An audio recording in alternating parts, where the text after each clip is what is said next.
Welcome to All Right in Sin City, a podcast about writers and writing in the Windsor-Detroit region. Your podcasters today are Sarah Jarvis, former bookseller, publishing rep, and literary festival chair. Kim Conklin, Windsor-based writer and filmmaker. and me, Irene Moore Davis, author, educator, and local historian.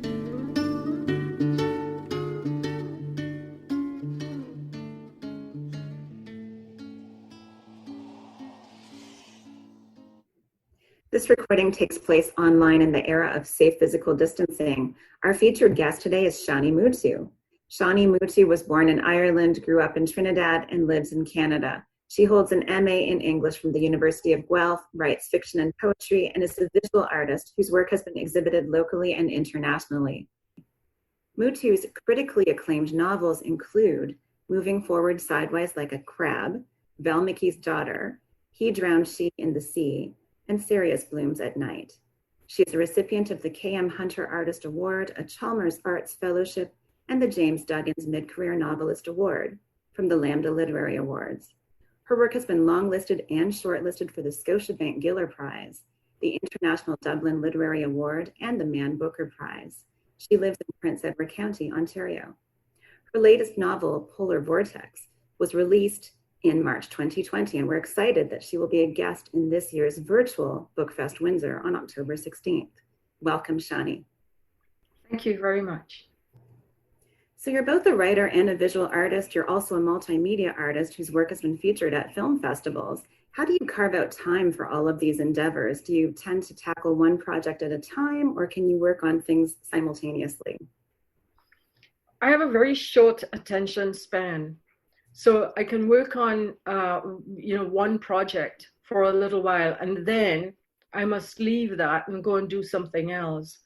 And what I have noticed is that I have to do something else that is also creative.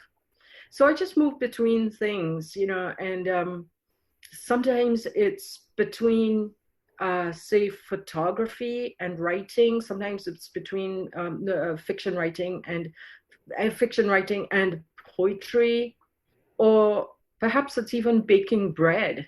It's got to be something along those lines. So what's your writing process? Is there a certain place? Do you have a writing nook or a particular time of day that you write? No, I am also very undisciplined. So I tend to write in the kitchen. We have a very, very large working counter, and I've got my computer here. And when I was living in Toronto and also in Vancouver and so on, in big cities, I like to work in cafeterias. The noise, I need the movement around me. And yet, if someone were to come up and speak to me, I might not actually hear them. There's some way that when I'm working, I need this stuff, but I'm really, really in my brain. We have 4 parrots, and they are nearby and very, very demanding. And I love it. I really love it. There's a kind of an interruption and back and forth with the work. Now, when I'm really working, I've got to put them aside, and I'm fully in the work. I don't have a particular time of day.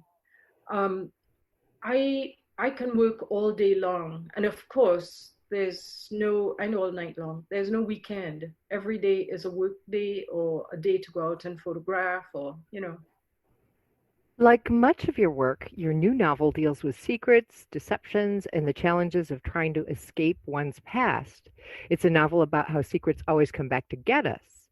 Polar Vortex has been described by reviewers as unsettling, ominous, and haunting, but also brilliant. What was your inspiration behind writing this book? Well, the book started out as something entirely different.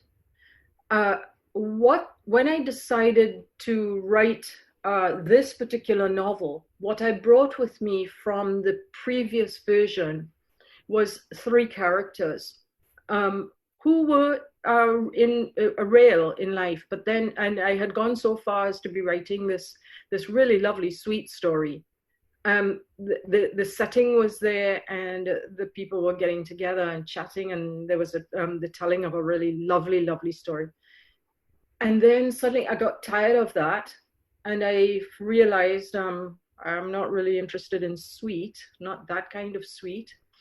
And I began to wonder, is it possible that there's something else going on in the minds of these three people, and they don't know, they can't tell. You can't tell what's going on in someone's mind, you know. And so a lot of the novel is about what someone is saying, but what's really going on behind in the back, and what has happened in the past, you know, telling stories about the past, and reinterpreting the past depending on who you're telling it to, and so on. And well, that has always fascinated me, and I really enjoyed working on this novel. Sort of in the same way that I enjoyed working on Cereus Blooms at night, because you know, after I wrote Cereus, it did really well, and it was a surprise to me, because I did not mean to be a writer. I was a visual artist, and I was making videos and so on. And a publisher asked me, Press Gang, asked me to write for them. And I kept saying, no, I'm not interested. And then, you know, after some persistence on their part and a growing excitement on my part, I said yes. The book did weirdly well. And I remember when I was in New York at the time, and living in New York, and I got a phone call, and I was told that the book was shortlisted for the Giller Prize. And not knowing anything about the writing world, you know, I thought I would write this novel and get back to my work. It was like experimental, the way we experiment in art and sort of. That's what I thought I was going to do. And then the person tells me, you were shortlisted for the Giller, and I said, well, I don't know what that is. I didn't apply for anything, so how come they know about my work? That's how outside of writing I was. But then what happened was I began to work on the other novels, and I began to realize that there is a certain something that's demanded of the writer that is not demanded of the experimental artist. And I began to write, you know, it's like I had to learn to write after I wrote Cereus. And I began to work with plot lines and to try to understand those kinds of things. And I wrote works that were, you know, they were acclaimed to a certain extent, and that was nice. Then I decided, as I have with every single novel, that I'm not going to write again, because, you know, the industry is very different than what I enjoy. And when my book before Cereus, before Polar Vortex came out, I decided I definitely am not writing. I want to make art. And a week later, I was writing this novel. And I clearly really love writing.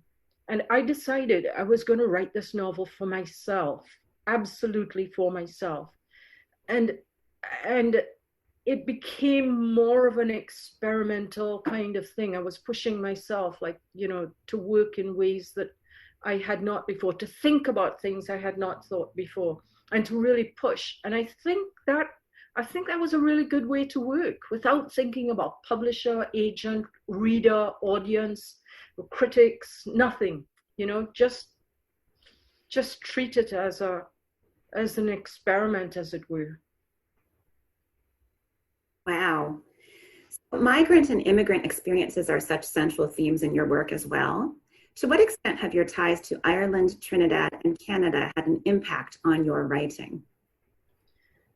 Well, it's interesting, because I grew up in Trinidad. I went from Ireland to Trinidad when I was 3 months old. And then I moved to Canada when I was 19 for university, and then 23 to live here fully. So those formative years, the visual, the oral, the way of expressing myself and so on, is Trinidad. It's really Trinidad. When I became a Canadian citizen, I did not understand that I was going to lose my Trinidad citizenship. because I was born in Ireland. I forgot I was born in Ireland. And you can only have dual citizenship. As I was born in Ireland, as I was told by the Consulate General of Ireland at a festival one time, that whether I like it or not, I am Irish. I was born in Ireland, and Ireland does not easily give up its citizens. So I am Irish and Canadian because of these rules, but at heart, I am probably Trinidadian and Canadian. I got a Chalmers Fellowship a few years ago to make a study of what it means to have been born in Ireland and what it means to be working on Trinidad material and in an environment where, as people of color, we are so often not seen in Canada as Canadian, or there's some kind of Canadian, but we're always asked about our back home, engagement, or about our communities and stuff like that. So I wanted to do a project based on these kinds of things, and one of them was how to become Canadian, and that really influenced Polar Vortex, as well as a great deal of my photography and poetry writing and so on. The way it influenced Polar Vortex, what I decided to do was not to set my novel in the kind of place that novels by immigrants, particularly of immigrants of color, in the kind of place where they're normally set, which is in cities, in neighborhoods where you're mixing with your own people, you're engaging in those kinds of politics and struggles and so on. I come from a place where landscape is so important to me. And, the birds, the animals, the sea, the mountains. And I decided that in this study, what I was going to do was not look for the big tourist picture. Not driving through the landscape, I don't want the landscape to confirm to me what I have seen in postcards. I want to discover it. So that was, and that's what I did in Polar Vortex, trying to move through the land and to see the weather and to see the birds stuck in the ice, and to talk about, in an ice storm, right? And you go on the lake, and there are swans that have kind of almost frozen dead in the lake. And I wanted to see the minute, and in a kind of a way that translated into, I've not written a white woman character like Alex before. And that was really interesting to me, to also try to see how she was trying to understand race and immigration, and her struggle to do that, and the struggle between Priya and Alex, not because of immigration, but because of difference, just human difference. And yeah, long answer. I hope that's okay. It's a great answer. So where in Trinidad did you grow up? I grew up in the south of Trinidad. First in a little place in the second capital, as it were, called San Fernando, and then in a little Yay! Are you Trinidadian? My father is from San Fernando. Ah, okay. And then after that, in a residential area called Belle La Romaine. And we went there when I was 10 years old, and there might have been about 10 houses or so, if that many. And now there's no place to build a house anymore. It's just crammed now. What's your next project? I'm working on two things. One is a poetry manuscript that Book Hug has taken on. They published Polar Vortex, right? And it's called, tentatively, it's called Ever Since, Even Now. And that's a kind of a sort of a picture picture, as it were, of all the things that have been important in my life. I'm at the point now where I think I could write a memoir. And it's sort of like along those lines, but with a lot of contemporary aspects as well. And things that really, worry me, like climate and refugee things and so on. And I'm also working on photography. And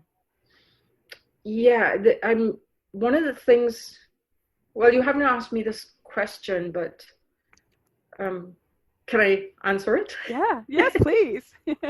What I'm really liking about the difference between writing fiction and writing poetry and making photographs, the fiction is a way to try to create a world in which I can impose questions that I can try to find answers to. And then the poetry allows me a kind of non-fiction that states things but tries to find new ways to imagine them, to think about them, to experience, feel them, And the photography does, in a kind of a way, what I need most at this particular time. In this particular era, I find I'm thinking about photography a great deal. And I don't, in my photographs, create fictions like some photographers do. They create whole scenes and so on. What I want photography to do for me, it is landscape. What I want it to do for me is to show me what's there and to be assured that that thing is real. It's there. There's nothing fake about it. And it will be there in its own, it will be transformed. But like the grasses and the trees and the fields, that sort of thing, a body of water that's stagnant or something. There's an honesty and a truth in that I am really craving. And although I try to find honesty and truth in the fiction, you're making it up, right? It's stuff that your stories and characters and so on, you're making up. Would you like to read a little bit for our listeners? Sure, I'll do that. So most of the book is told from the point of view of Priya. And so you'd think I might want to read from the point of view of Priya, but I want to give you a little bit of Alex's words. And she is watching Priya and Prakash, the visitor who comes in and sort of disrupts things in their life. So Prakash has just arrived and she's watching, Priya had gone out. So Prakash arrives before Priya comes home. Priya is now coming in, okay? When finally we heard the front door open, Prakash swiveled to face Priya as she entered the house, but remained planted where he was, and from him erupted ebullient laughter. He outstretched his arms and, addressing both of us, exclaimed, "Look at her! Just look at you! Long time no see!" Still, he stayed where he was. I gathered he wanted to share the reunion with me, so I leaned against the stove on my side of the counter and watched. Priya didn't take off her jacket and boots, but came through the house directly to him. The warmth of his greeting was touching. He clearly wanted to hold on to her longer than she wanted. Priya was less effusive. She seemed less delighted than I'd imagined she'd be. I hoped this was not for my benefit. She said to him, "You're entirely grey." "I'm not grey," he returned, his voice seeming to feign a peevishness belied by the irrepressible grin he wore. He looked at me, an appeal it seemed, and I gathered this elaborate show of offense was a way of creating complicity among the three of us. He wore thin, gold wire-rimmed glasses, and behind them his eyes had turned misty. I thought I should turn away, leave them for a while, but I was more curious than ever about some obfuscated truth about their connection, and did not want to miss any of this. So I continued with the task of removing skin from the blanched tomatoes as I looked on. After inane banter about what time had and hadn't done to them both, Priya commenting that he'd come to resemble his father, at which he beamed, He reached for and held on to both Priya's hands and attempted to pull her toward him. That was a bit much, a bit theatrical, I thought. Perhaps she did too, as she stepped in toward him for barely a second and then, rather oddly, pulled a hand away. And although it seemed mostly because of the smile she wore, as if it were meant to be playful, gently slapped his cheek. Thank you. That was lovely. You're welcome. That really My was. pleasure. Thank you so much for being with us, Shani Mootoo. Shani's latest novel is Polar Vortex, and she will be one of the authors participating in this year's BookFest Windsor Festival du Livre, which will be held virtually October 15th to 18th. We hope to see you there too. I can't wait. Thank you. Thanks for joining us. Look for more episodes of All Right in Sin City wherever you listen to podcasts, or check out our website, allrightinsincity.com. For information and announcements of new podcasts, sign up to our email list or follow us on Facebook and Twitter.